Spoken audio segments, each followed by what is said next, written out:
Hello दोस्तों, स्वागत है आपका एक बार फिर से। और मैं सतीश आपका स्वागत करता हूं। टॉपिक चल रहा है हमारा अनसॉल्व्ड का, इंग्लिश का अनसॉल्व्ड। और हम सॉल्व कर रहे हैं 12th क्लास के इंग्लिश के प्रीवियस सेट, जो हैं प्रीवियस सेट हैं, जो पिछले सालों में आए हुए सेट हैं, उनको हम सॉल्व कर रहे हैं। एक सेट हम करा चुके हैं और आज ही हमारा सेट नंबर 2 है, 316 EF। ठीक है ना। तो पिछली वीडियो में हमने आपको बताया था कि जो आपका पेपर आएगा इंटरमीडिएट का इंग्लिश का, वो 4 सेक्शन में आएगा। Section A, section B, section C और सेक्शन डी में। तो देखिए सेक्शन ए में पहला क्वेश्चन क्या है, पहले ही बता चुके हैं, फिर बता रहे हैं। यह read the following passage carefully and answer the question that follow. यानी कि ये जो पैसेज है हमारा दिया हुआ, इसको केयरफुल्ली पढ़ना है, ध्यानपूर्वक पढ़ना है। और जो इसके नीचे क्वेश्चन दे रखे हैं, इनका हमें आंसर देना है। तो चलिए पहला क्वेश्चन पढ़ते हैं। पहला क्वेश्चन है, what is the real ornament of women. Ornament कहते हैं आभूषण या गहना। औरत का या स्त्री का एक वास्तविक गहना क्या होता है। ठीक है ना दोस्तों, इसका अर्थ है औरत का एक वास्तविक गहना क्या होता है। तो औरत का वास्तविक गहना देखिए पैसेज में कहीं ना कहीं इसका आंसर होगा, और ये शुरू से और यहाँ तक इसका आंसर है। आराम से आप यहाँ से इसका आंसर पहले क्वेश्चन का लिख सकते हैं। ठीक है ना। दूसरा क्वेश्चन है, what thing has been called a sacrifice by the Bhagavad Gita. Bhagavad Gita के द्वारा वो क्या चीज है जिसको बलिदान कहा गया है। भगवत गीता के द्वारा वो कौन सी चीज है जिसको बलिदान का रूप कहा गया है। तो देखिए इस क्वेश्चन का आंसर भी आप यहाँ से यहाँ तक लिख सकते हैं। इसी पैसेज में से आप छांट के इसको लिख सकते हैं। ठीक है ना। फिर है question number 3, what is considered to be a greater sacrifice. किसे माना जाता है एक अधिक बड़ा त्याग या बलिदान। एक अधिक बड़ा त्याग या बलिदान किसको माना जाता है। तो यहाँ भी इस तीसरे क्वेश्चन का आंसर यहीं लिखा हुआ है, इसी के आगे दूसरे क्वेश्चन के आंसर के आगे। तो यहाँ से आप एंड यहाँ तक इसका आंसर लिख सकते हैं। ठीक है ना। फिर है, where does the real ornament lie. कहाँ जो वास्तविक आभूषण होता है वो कहाँ स्थित होता है। जो सच्चा आभूषण होता है वो कहाँ पे स्थित होता है। तो देखिए दोस्तों, ये इस चौथे क्वेश्चन का आंसर डी क्वेश्चन का आंसर भी इसी के आगे लिखा हुआ है यहाँ से, और आप लास्ट तक लिख सकते हैं। ठीक है ना। उसके बाद जो पांचवे जो ई का क्वेश्चन होता है, ई के पार्ट हैं, ये जो है ये टोटल वर्ड पावर पे है। ठीक है ना। जैसे कि पहला क्या कह रहा है ई का फर्स्ट, विच वर्ड कौन सा शब्द इन द पैसेज, पैसेज में मीन्स स्पॉटलेस। स्पॉटलेस कहते हैं बेदाग या दाग रहित। यानी कि इस पैसेज में ऐसा कौन सा शब्द आया है जिसका अर्थ क्या है, दाग रहित है।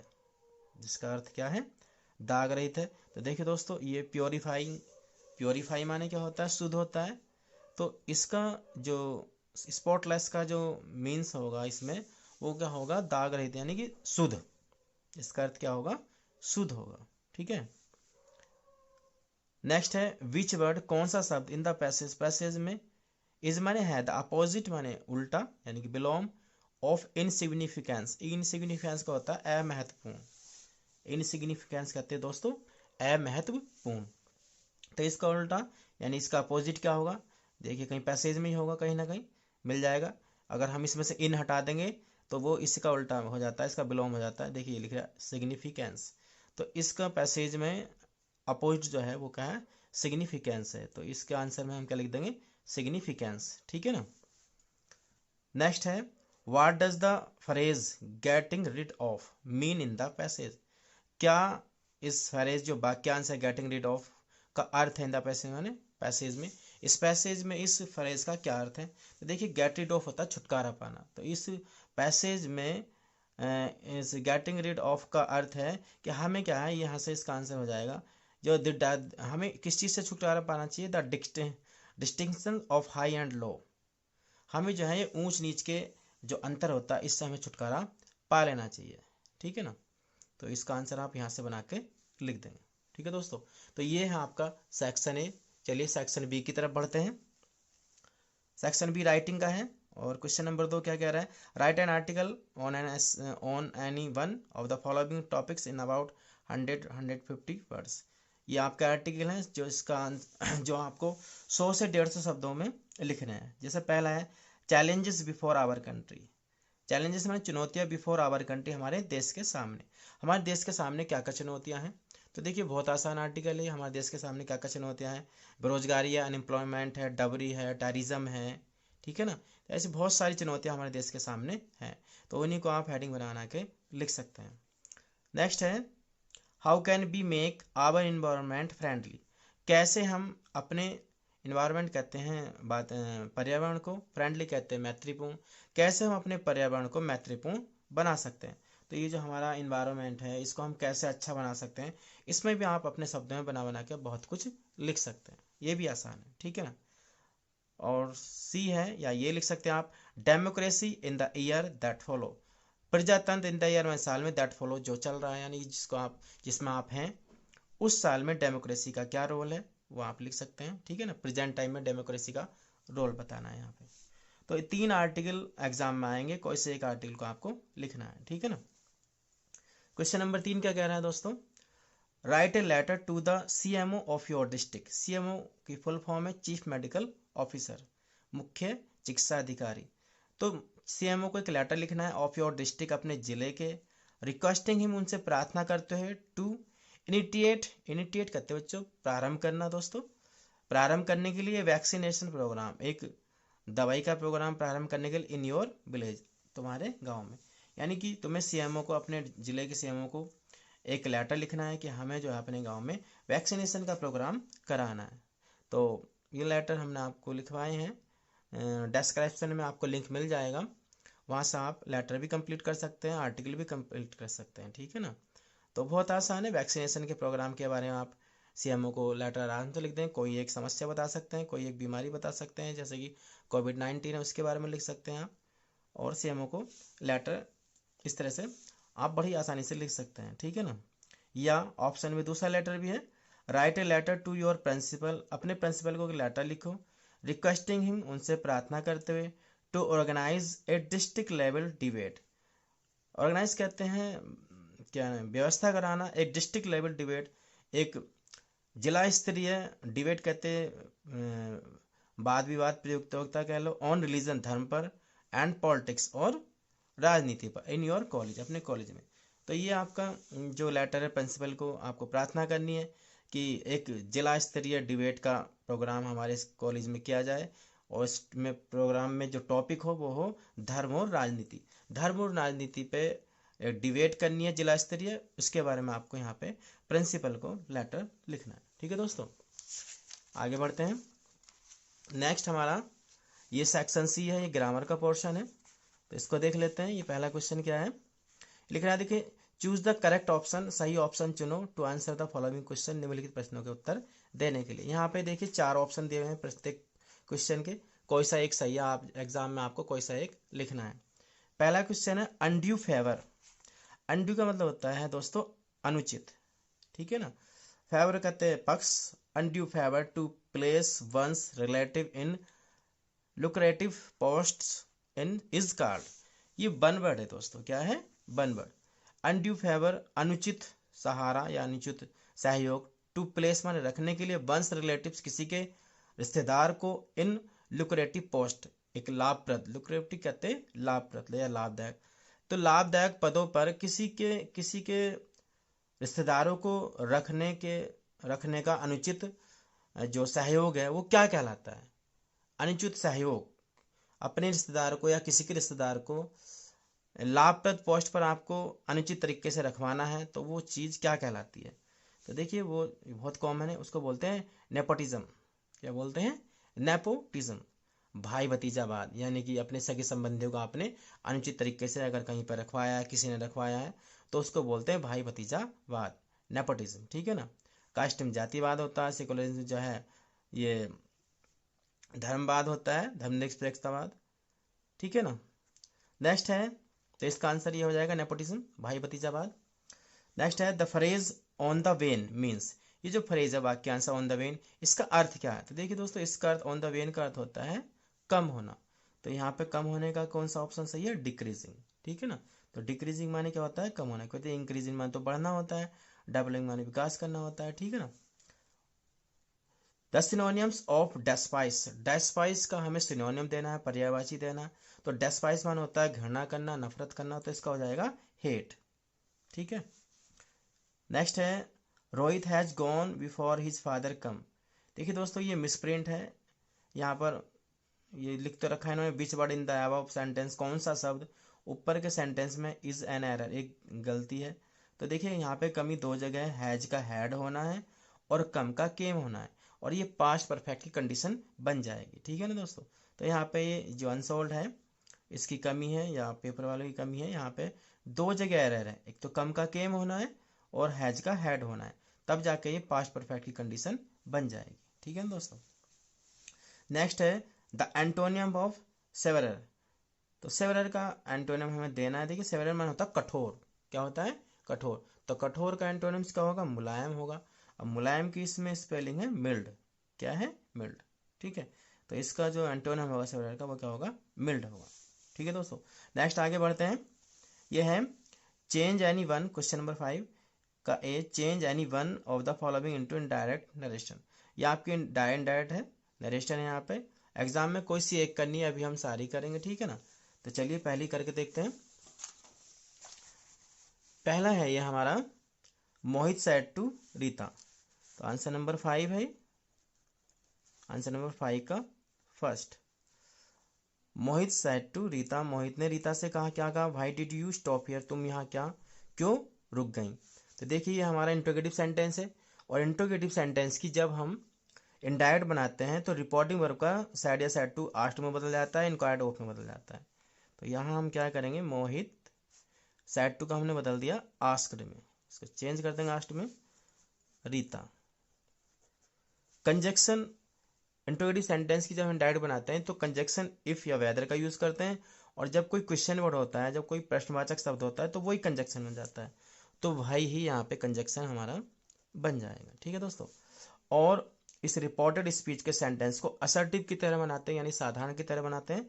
तो पहले क्या आएगा, सब्जेक्ट आएगा यू, बट यू को तो हम बदलते हैं, यू को बदलते हैं हम रिपोर्टेड स्पीच के यू को बदलते हैं रिपोर्टिंग वर्ब के कर्म से, और कर्म क्या, रीता। रीता लड़की है, एक वचन है, तो इसका प्रोनाउन आ जाएगा सी। अब टेंस चेंज करते हैं, टेंस भी बदला जाता है। तो टेंस हमारा है पास्ट इंडेफिनिट, पास्ट टेंस बदल जाता है पास्ट परफेक्ट में, और जब पास्ट परफेक्ट में बदलेंगे दोस्तों तो पास्ट परफेक्ट की सहायक क्रिया आएगी हैड, और परफेक्ट के अकॉर्डिंग परफेक्ट में क्या आती है थर्ड फॉर्म, तो स्टॉप की थर्ड फॉर्म हो जाएगी स्टॉप्ड। ठीक है, क्या हो जाएगी स्टॉप्ड, और हेयर बदल जाता है देयर। ठीक है। तो इस तरीके से हमारी ये पहले डायरेक्ट स्पीच की डायरेक्ट बन जाएगी। दूसरी देख लेते हैं। यह the teacher said to the children, teacher ने बच्चों से कहा, क्या कहा, do not quarrel with your sisters, अपनी बहनों के साथ मत झगड़ो। तो देखिए दोस्तों ये इंपेरेटिव सेंटेंस है, और इंपेरेटिव सेंटेंस की जब हम इनडायरेक्ट बनाते हैं तो सेंस के अकॉर्डिंग रिपोर्टिंग वर्ब के सैड या सैड टू को ordered, requested, advise, forbade, commanded आदि आदि शब्दों में बदलते हैं। तो यहाँ पर टीचर बच्चों से कह रहे हैं कि अपनी बहनों से मत झगड़ो। तो ये दो तरीके से बन जाएगा, एक तो टीचर हो सकता है कि बच्चों को ऑर्डर दे रहे हैं, और एक ये फॉरवर्ड से बन जाएगा। तो चलिए पहले हम ऑर्डर से बना देते हैं। द टीचर सेड टू को हमने बदल दिया ऑर्डर्ड में, ऑर्डर्ड द चिल्ड्रन। अब यहाँ पे जो कंजक्शन चलता है इम्पेरेटिव वाक्य जब हम इनडायरेक्ट बनाते हैं तो कंजक्शन टू चलता है, और चूंकि ये वाक्य निगेटिव है तो टू की जगह क्या आएगा, not to, not to quarrel with. अभी देखिए दोस्तों योर आ गया, योर जो है पसेसिव केस है जो यू के साथ यूज होता है, और यू को बदलते हैं हम रिपोर्टिंग वर्ब के कर्म से, और रिपोर्टिंग कर्म कर्म क्या है, चिल्ड्रन है जो कि बहुवचन है, और बहुवचन का यहाँ पर पसेसिव केस का जाएगा देयर। तो यहाँ पे यू और बदल जाएगा देयर में, और सिस्टर्स जैसा है वैसा ही रहेगा। ठीक है ना। तो इस तरीके से हमारी इंडायरेक्ट बन जाएगी, the teacher ordered the children not to quarrel with their sisters. आप चाहें तो इसे फॉरवर्ड से भी बना सकते हैं, क्योंकि जब कोई इंपेरेटिव सेंटेंस निगेटिव होता है तो हम उसमें सैड या सैड टू को फॉरवर्ड में चेंज करके भी उसकी इंडायरेक्ट बना सकते हैं। तो कुछ ऐसे बन जाएगा ये, द टीचर ऑर्डर्ड की जगह फॉरवर्ड लगा देंगे, फॉरवर्ड द चिल्ड्रन। अब जो हम कंजक्शन जोड़ेंगे वो केवल टू जोड़ेंगे, क्योंकि फॉरवर्ड जो है ये अपने आप में निगेटिव शब्द है, फॉरवर्ड में मना करना होता है। तो अब हम जो कंजक्शन यूज करेंगे केवल टू का यूज करेंगे, नोट यहाँ से हट जाएगा। टू क्वारल विद, बाकी सब सेम रहेगा, विद देयर सिस्टर्स। राइटिंग थोड़ी रफ है भाई, ठीक है ना, बट समझ में आ जाएगी। तो या आप ऐसे बना दीजिए या ऐसे, दोनों तरीके से ठीक है। अगले क्वेश्चन की तरफ बढ़ते हैं। क्वेश्चन नंबर 5 का बी है, combine any one of the following as directed. किसी एक को हमें जोड़ना है एग्जाम में, अभी हम दोनों जोड़ेंगे। पहला है द थीफ वाज पनिश्ड, चोर को सजा दी गई। द थीफ वाज फाइंड, चोर पर जुर्माना लगाया गया। बनाना क्या है हमें, कंपाउंड। तो ये बी के फर्स्ट में हमें कंपाउंड बनाना है। तो कंपाउंड बनाने के लिए देखिए, चोर को सजा दी गई और जुर्माना लगाया गया। तो आप यहाँ पे जब कंपाउंड बनाएंगे तो इसको नॉट ओनली बट आल्सो के कंजक्शन से बना सकते हैं आप। The thief was not only punished but also find. इस तरीके से आप इसको बना सकते हैं, ठीक है ना।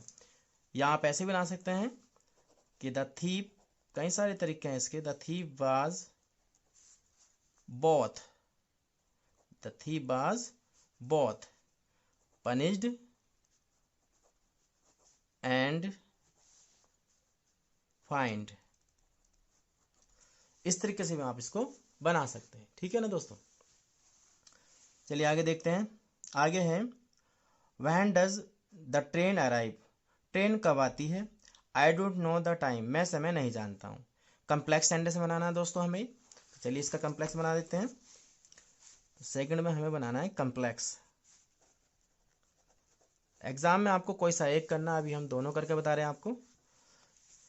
तो देखिए, जब हम कंप्लेक्स बनाते हैं और कोई डब्ल्यू के परिवार का, डब्ल्यू की फैमिली का कोई कंजक्शन होता है, तो कंप्लेक्स बनाते समय क्या होता है, वही जो डब्ल्यू के परिवार का, डब्ल्यू की फैमिली का जो क्वेश्चन वर्ड होता है वही हमारा कंजक्शन बन जाता है, ठीक है ना। तो यहाँ पे जो हमारा ये कंप्लेक्स बनेगा, ये दूसरा सेंटेंस शुरू में लिख लेंगे, आई do not no, I do not no. Time हट जाएगा, द टाइम, टाइम के लिए कंजक्शन वहन आता है, वहन से टाइम प्रकट होता है, तो जो टाइम जो है वहन में इंक्लूड हो जाएगा। तो I do not know when the train, when the train, come में फिर क्या जुड़, सॉरी कम नहीं, अराइव, अराइव में क्या जुड़ जाएगा, एस। आई डोंट नो, मैं नहीं जानता हूँ, वहन द ट्रेन अराइव्स, ठीक है। सही से लिख देता हूँ यहाँ पे। तो ये बन जाएगा आई do not know when the train arrives. Arrive माने आना या पहुंचना होता है, ठीक है ना। तो ये इसको हम कंजक्शन, अब ये कंजक्शन बन गया, अब ये क्वेश्चन वर्ड नहीं रहा, तो इसलिए जो वाक्य बनेगा वो प्रेजेंट डेफिनेट के असर्टिव की तरह बनेगा। तो अराइव में क्या जुड़ जाएगा, एस जुड़ जाएगा। I don't know when the train arrives, मैं नहीं जानता हूँ कब ट्रेन आती है, ठीक है। नेक्स्ट क्वेश्चन है हमारा ट्रांसफॉर्म, सी पॉइंट है ये सी का। Transform any one of the following as directed, ठीक है ना। तो जैसा कि आगे दिया गया है हमें वैसे बदलना है। ये शुरू का जो फर्स्ट है इसका, उसको हमें बदलना है कंपेरेटिव डिग्री में। क्या बनानी है, कंपेरेटिव डिग्री। तो सी के फर्स्ट में आप कंपेरेटिव डिग्री बनाएंगे, कंपेरेटिव डिग्री बनानी है हमें, ठीक है। कैसे बनेगी कंपेरेटिव डिग्री, देखिए, Kashmir is not so hot as Bhopal, Kashmir इतना गर्म नहीं है जितना भोपाल, ठीक है ना। तो देखिए दोस्तों, यहाँ पर ये पॉजिटिव डिग्री है और जो कंपेयर हो रही है, जो तुलना हो रही है, वो केवल दो के बीच में हो रही है, कश्मीर और भोपाल के। तो देखिए यहाँ पे जब हम कंपेयर डिग्री बनाएंगे तो कंपेयर डिग्री का नियम कहता है, जब दो चीज़ों के बीच तुलना होती है, पॉजिटिव से कंपेरेटिव बनाते हैं, कंपेरेटिव से पॉजिटिव बनाते हैं, तो सब्जेक्ट ऑब्जेक्ट बदल जाते हैं, ठीक है ना। तो यहाँ पे हमारा हो जाएगा कंपेयर डिग्री कि भोपाल इज, अब ये वाक्य कैसा निगेटिव है, तो जब हम इसकी कंपेयर बनाएंगे तो वो वाक्य बनेगा पॉजिटिव।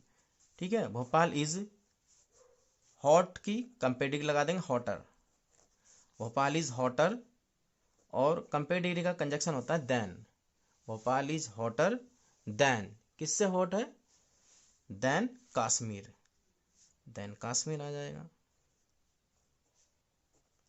ये आपकी इस तरह से कंपेयर डिग्री बन जाएगी, Bhopal is hotter then Kashmir. Second में क्या कह रहा है, ये पैसिव बनानी है, हमें पैसिव वॉइस बनानी है। ठीक है, तो ये भी बहुत आसान है।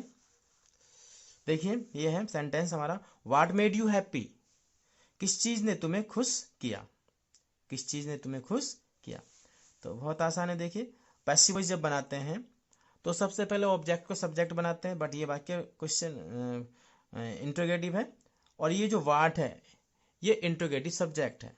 तो जैसे हु को बाई हुम बदलते हैं, ऐसे ही हम शुरू में वाट को क्या कर देंगे, वाई वाट। ठीक है ना, वाई वाट। अब यहाँ पे ऑब्जेक्ट यू को हमें सब्जेक्ट बनाना है, तो यू के हिसाब से अगले टाइम से आकर वाई वाट के साथ आ जाएगी वर, फिर हमारा यू का सब्जेक्ट यू बनेगा, why what were you made, second form भी होती है और थर्ड फॉर्म भी। पैसिव वॉइस बना रहे हैं तो थर्ड फॉर्म का यूज होता है पैसिव वॉइस में हमेशा। तो why what were you made happy, इस तरीके से आपकी पैसिव वॉइस बन जाएगी। ठीक है ना, फिर समझ लीजिए काफी अच्छा सेंटेंस है। व्हाट मेड यू हैप्पी, किस चीज ने तुम्हें खुश किया। तो यहाँ पर जो है ये वाट जो है इंट्रोगेटिव सब्जेक्ट है। ठीक है ना, तो इसको हम जैसे हु को, जब हु वाले वाक्यों में पैसिव बनाते हैं, हु को शुरू में ही वाई हूँ करके लिख देते हैं, तो ऐसे ही वाट को हम शुरू में वाई वाट से जोड़ देंगे, वही से तो इस तरीके से दोस्तों हम इस वाक्य की पैसिव वॉइस बना देंगे। ठीक है ना, हु की तरह इस वाई वाट वाट को भी हम वाई वाई से जोड़ देंगे, why what were you made happy. ठीक है, चलिए आगे बढ़ते हैं। नेक्स्ट है हमारा डी। डी में क्या कह रहा है ये, correct any one of the following sentence, किसी एक को आपको करेक्ट करना है। दो इनकरेक्ट सेंटेंस आएंगे एग्जाम में, और हमें उनमें से क्या है किसी एक को सही करना है, जो भी आपको अच्छा लगे वो आपको करेक्ट करना है। ठीक है ना दोस्तों, तो पहला सेंटेंस क्या है, पहला सेंटेंस है हमारा, he could not secure passing marks. देखिए इसमें क्या कमी है, देखिए पासिंग मार्क्स सिक्योर नहीं किए जाते। ठीक है ना, he could not secure passing marks, passing marks को सिक्योर नहीं किया जाता, अचीव किया जाता है या गेट नहीं गेट किया जाता है। तो सिक्योर के स्थान पर या तो गेट लगाइए या अचीव लगाइए, कि वह पासिंग मार्क्स प्राप्त नहीं कर सका। ठीक है ना, तो यहाँ पे सिक्योर नहीं आएगा, सिक्योर में प्रॉब्लम है, सिक्योर की जगह आप अचीव लगाइए या गेट लगाइए। दूसरा है, if I will come I shall teach him. तो ये कंडीशनल सेंटेंस है दोस्तों, और कंडीशनल सेंटेंस में भी ये फ्यूचर की कंडीशन है, और फ्यूचर की कंडीशन में क्या होता है, जो इफ क्लाउज होती है वो कभी भी फ्यूचर में नहीं बनती है, इफ क्लाउज जो बनती है प्रेजेंट में बनती है। तो इस सेंटेंस में ये कमी है, यहाँ से बिल को हटाएंगे और कम में एस लगाएंगे, तो ये प्रेजेंट एंड का इफ क्लाउज जो होगी वो प्रेजेंट एंड में बनेगी, और बिल को यहाँ से हटाएंगे और कम में एस लगाएंगे, तो ये हो जाएगा सही सेंटेंस कि if he comes comma I shall teach him. तो इस तरीके से आप दोनों में से कोई सा एक ठीक कर सकते हैं। नेक्स्ट है हमारा ई में। ई में क्या करना है दोस्तों, देखिए ई है, use any one of the following pair of words in your own sentence to make the difference in their meaning clear.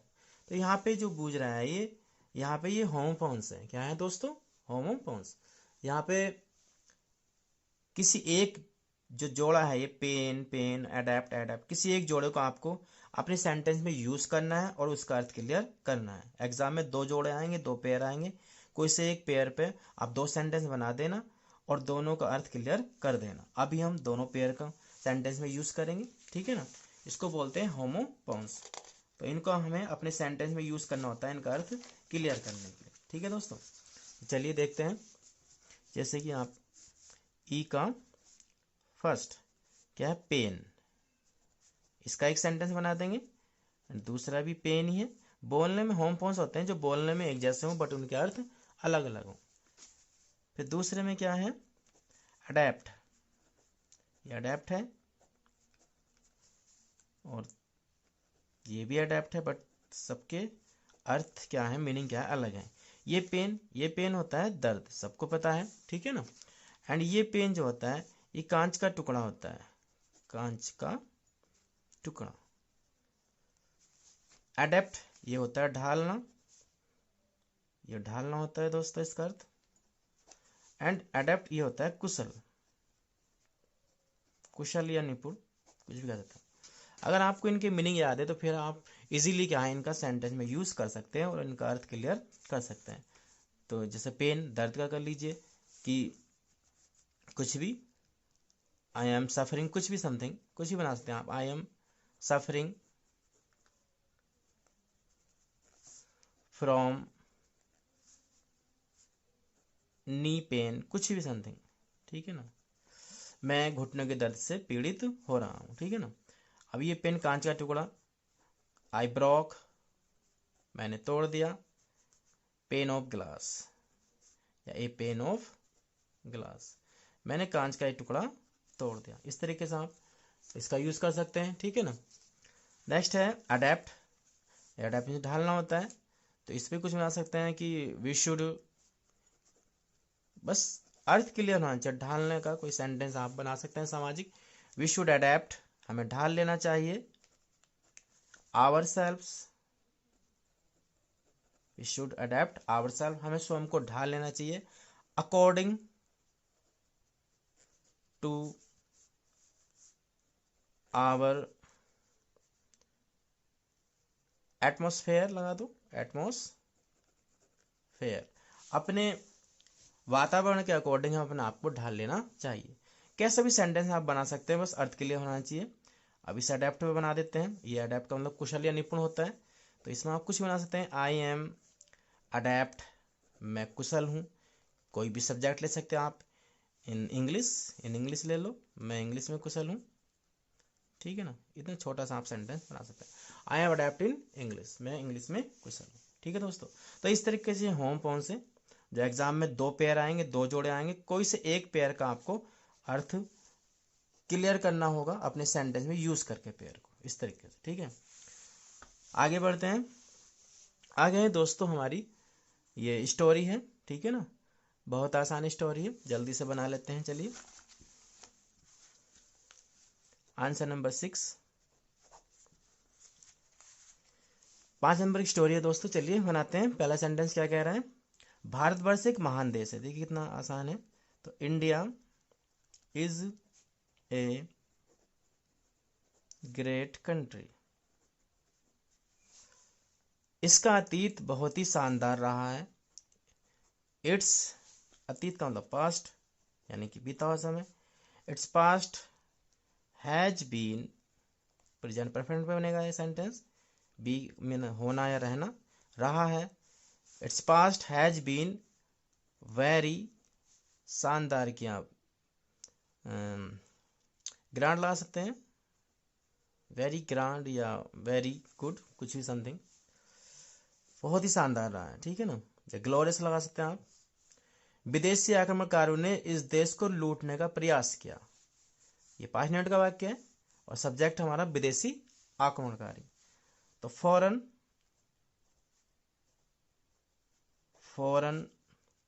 Attackers लगा दीजिए, आक्रमणकारी की, फॉरेन अटैकर्स, प्रयास किया 5 मिनट का वाक्य है, ट्राइड, दूसरी वर्ग को टू से जोड़ेंगे, टू रॉब, रॉब मिस लूटना होता है, टू रॉब, क्या लूटने का प्रयास किया है, इस देश को, दिस कंट्री, ठीक है दोस्तों। तो foreign attackers tried to rob this country. Next sentence है, इसकी संस्कृति तथा इसके ज्ञान विज्ञान को मिटाने का प्रयास किया गया, किसने प्रयास किया, विदेशी आक्रमणकारियों ने। तो फिर से हम प्रोनाउन वही लगा देंगे कि दे ट्राइड, उन्होंने प्रयास किया, टू मिटाने का यानी बर्बाद करने का, तो रूइन लगा सकते हैं आप या डेस्ट्रॉय लगा सकते हैं, दे ट्राइड टू रूइन, उन्होंने प्रयास किया मिटाने का, किसको मिटाने का, इसकी संस्कृति था इसके ज्ञान विज्ञान को, इट्स ये चल रहा है पैसिफिक एशिया इंडिया के लिए आ रहा है, its culture and its culture and it's ज्ञान, ज्ञान विज्ञान, ज्ञान विज्ञान के लिए आप कह सकते हैं इट्स साइंस, इट्स साइंस, ठीक है। नेक्स्ट है, परंतु देश प्रेमियों के बलिदान और बहादुरी के कारण वे सफल नहीं हुए, but they could not succeed, लेकिन वे सफल नहीं हो सके, या कुड नॉट की जगह आप डिड नॉट भी लगा सकते हैं, 5 मिनट का वाक्य बना सकते हैं, ठीक है ना। वे सफल नहीं हुए, वे सफल नहीं हुए, क्या में सफल नहीं हुए, किसके कारण, देश प्रेमियों के बलिदान और बहादुरी के कारण, ड्यू टू किसके कारण, due to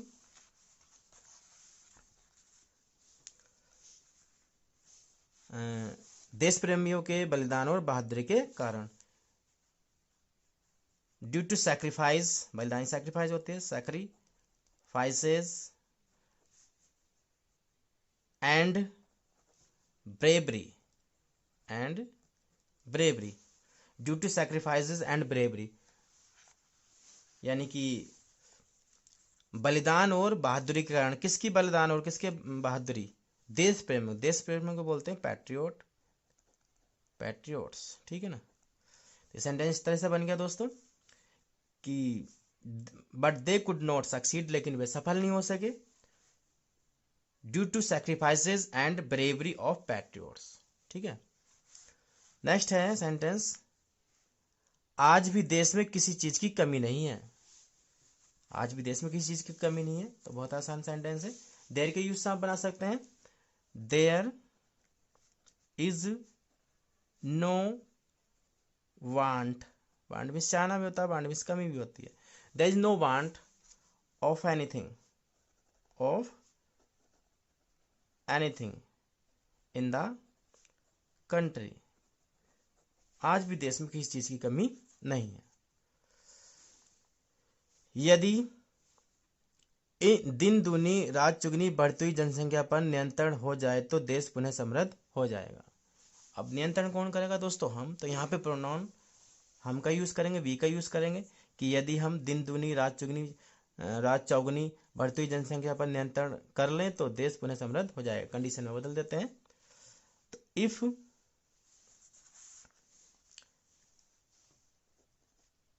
if we control the increasing, दिन दुगनी रात चौगनी का मतलब है बढ़ती हुई, द इंक्रीजिंग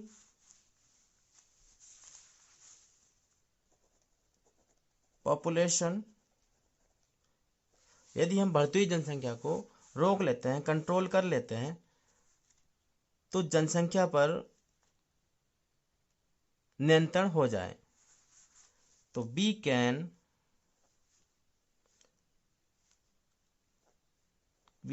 कंट्रोल पॉपुलेशन, ये बढ़ती हुई जनसंख्या को हम कंट्रोल कर लेते हैं तो जनसंख्या पे खुद ही कंट्रोल हो जाएगा, ठीक है ना। सॉरी, यहाँ पे जो है ये है सेंटेंस कि देश पुनः समृद्ध हो जाएगा, तो द कंट्री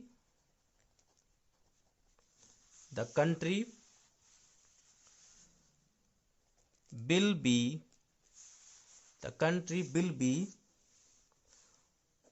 प्रॉस्परस, ठीक है दोस्तों। दोबारा समझ लेते हैं, देखिए लास्ट का सेंटेंस है, यदि दिन दूनी रात चौगनी बढ़ती हुई जनसंख्या पर नियंत्रण हो जाए तो देश पुनः समृद्ध हो जाएगा। तो यानी कहने का मतलब यह है कि यदि हम बढ़ती हुई जनसंख्या पर को रोक लेते हैं, नियंत्रण कर लेते हैं, तो देश पुनः समृद्ध हो जाएगा। तो if we control the increasing population, यदि हम बढ़ती हुई जनसंख्या को रोक लेते हैं तो the country will be prosperous, prosperous करते संपन्न, तो देश हो जाएगा संपन्न, फ्यूचर कंडीशन बन जाएगी, ठीक है दोस्तों। तो इस तरीके से ये आपकी स्टोरी थी, आई होप आपको समझ में आ गई होगी। राइटिंग थोड़ी रफ है बट आप समझ सकते हैं सही से, ठीक है ना।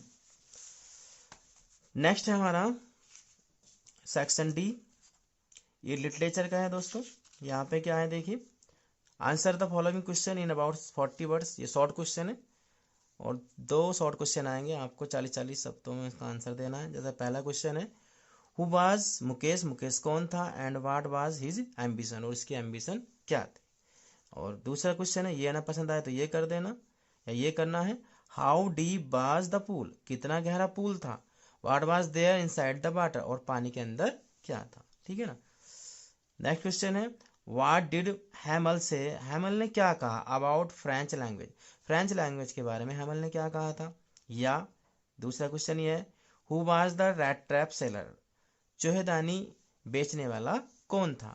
How did he make them, कैसे वह उनको बनाता था। ठीक है, तो ये ऑप्शन में दे रखे हैं दो, इन दोनों क्वेश्चन में से एक करना था, इन दोनों में से एक करना था। क्वेश्चन नंबर 8 की तरफ बढ़ते हैं। Answer any one of the following in about 80 words. ये लॉन्ग क्वेश्चन है, 60-80 शब्दों में इसका आंसर देना है। यह why did Rajkumar Shukla invite Gandhi ji to Champaran, how did Gandhi ji solve the problem of farmers, कि क्यों राजकुमार शुक्ला ने गांधी जी को चंपारण में बुलाया था और कैसे गांधी जी ने जो वहाँ के किसान थे उनकी प्रॉब्लम को सॉल्व किया। ठीक है ना। दूसरा क्वेश्चन है how is Mukesh different from the other bangle makers of Firozabad, कैसे मुकेश जो था वो अलग था फिरोजाबाद के अन्य चूड़ी बनाने वालों से। बैंगल मेकर कहते चूड़ी बनाने वाले। ठीक है ना। तो इन दोनों लॉन्ग क्वेश्चन में से कोई सा एक लॉन्ग क्वेश्चन करना था।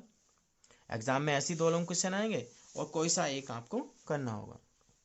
नेक्स्ट क्वेश्चन नंबर 9 है ये पोइट्री से read the following extract carefully and answer the question that follow-ups. तो ये एक इस तरीके से पोएम की कुछ लाइन आएंगी और उसके नीचे क्वेश्चन आएंगे, उनके आपका आंसर देने होंगे। जैसा पहला क्वेश्चन है who are far from gusty waves, gusty कहते हैं झोंकेदार, हवा के झोंकेदार, और वेव्स मीन्स लहरें। तो कौन है गस्टी वेव्स, कौन है गस्टी वेव्स से दूर कौन है, सॉरी। तो इसका आंसर इसी में लिखवा दे कि far far from gusty waves the children faces. ये उन बच्चों के बारे में बताया जा रहा है जो स्लम में रहने वाले हैं, जो झोपड़पट्टी में रहने वाले बच्चे हैं, उनके बारे में ये बताया जा रहा है। ठीक है ना। तो इस क्वेश्चन का आंसर आप यहाँ से भी लिख सकते हैं और अपनी तरफ से बना के भी लिख सकते हैं। How are the eyes of paper swimming boy, कैसी हैं आंखें पेपर स्विमिंग बॉय, पेपर की तरह दिखने वाले लड़के की आंखें कैसी हैं। तो इसमें इसका आंसर भी देखिए रैट आइज, उसकी आंखें कैसी हैं, चूहे की आंखों की तरह हैं। या अपनी तरफ से बना के लिख दीजिए या इसमें से लिख दीजिए। Like rootless weeds the hair turn round their pallor, point out the figure of speech, इसमें अलंकार बताना, फिगर ऑफ स्पीच कहते हैं अलंकार को। तो अलंकार आपको बताना है used in the above lines. तो ऊपर की लाइनों में अलंकार कौन सा है देखिए दोस्तों, यहाँ पे लाइक रूटलेस बीड, लाइक जो शो करता है वो सिमिली को शो करता है। किसको शो करता है, सिमिली को। तो इन लाइनों में जो अलंकार यूज हुआ है, फिगर ऑफ स्पीच यूज हुआ है, वो सिमिली यूज हुआ है। ठीक है ना। फिर क्वेश्चन नंबर 10 है हमारा right the central idea of any one of the following poem. ये सेंट्रल आइडिया है, 3 सेंट्रल आइडिया एग्जाम में आएंगे, आपको 3 में से किसी एक को लिखना होगा। पहला सेंट्रल आइडिया है यहाँ पे माई मदर एट 66, दूसरा है कीपिंग क्वाइट, एंड तीसरा है आंट जेनिफर्स टाइगर्स। तो आपको कोई से 3 सेंट्रल आइडिया में से एक सेंट्रल आइडिया करना है। अगर आपको सेंट्रल आइडिया भी चाहिए तो डिस्क्रिप्शन में जाइए और वहाँ पे आपको सेंट्रल आइडिया का लिंक भी मिल जाएगा। नेक्स्ट क्वेश्चन है हमारा क्वेश्चन नंबर 11। ये है answer the following question in about 40 words. Short question है, 40 शब्दों में आंसर देना है हमें। यह what did the astrologer tell about the death of the tiger king, क्या एस्ट्रोलॉजर कहते हैं ज्योतिषी, ज्योतिषी ने क्या कहा या क्या बताया अबाउट द डेथ, मृत्यु के बारे में, of the tiger king, tiger king की, टाइगर किंग की मृत्यु के बारे में ज्योतिषी ने क्या बताया था। ये टाइगर किंग वाला चैप्टर है। ठीक है ना। तो उसकी मृत्यु के बारे में क्या बताया था। या ये कर सकते हैं आप what did Sam right, Sam ने क्या लिखा इन हिज लेटर, अपने पत्र में, टू चार्ली, मानी चार्ली को। तो सैम ने जो चार्ली को पत्र लिखा था उसमें उसने क्या लिखा था। ठीक है ना। द थर्ड लेवल जो चैप्टर है उससे ये क्वेश्चन लिया गया, बहुत आसान क्वेश्चन है। बी क्वेश्चन है who was Geoff Green, Geoff Green कौन था।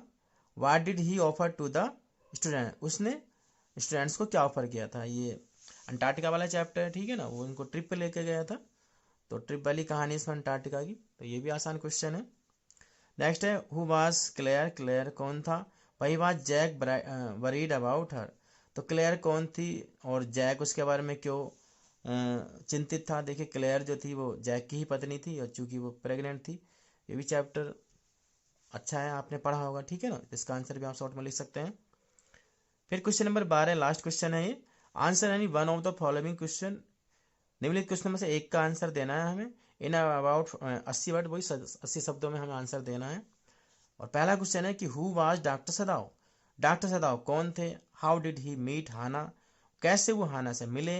एंड मैरिड टू हर, और कैसे उन्होंने उससे शादी की। तो डॉक्टर सदाव का चैप्टर हमने कराया है पहले पिछली वीडियो में, उसमें आप देख सकते हैं डॉक्टर सदाव कौन थे, हाना से वो कैसे मिले थे, ठीक है ना, और उन्होंने उससे शादी कैसे की थी। फिर दूसरा क्वेश्चन है व्हाट टाइप ऑफ गार्डन, किस प्रकार का गार्डन मिस्टर लैम हैव, किस प्रकार का गार्डन मिस्टर लैम रखते थे। Why does he like it, और क्यों वह इसे पसंद करते हैं, ठीक है ना। तो ये दोनों लॉन्ग क्वेश्चन है। इस तरीके से दो लॉन्ग क्वेश्चन क्वेश्चन नंबर 12 में आएंगे। और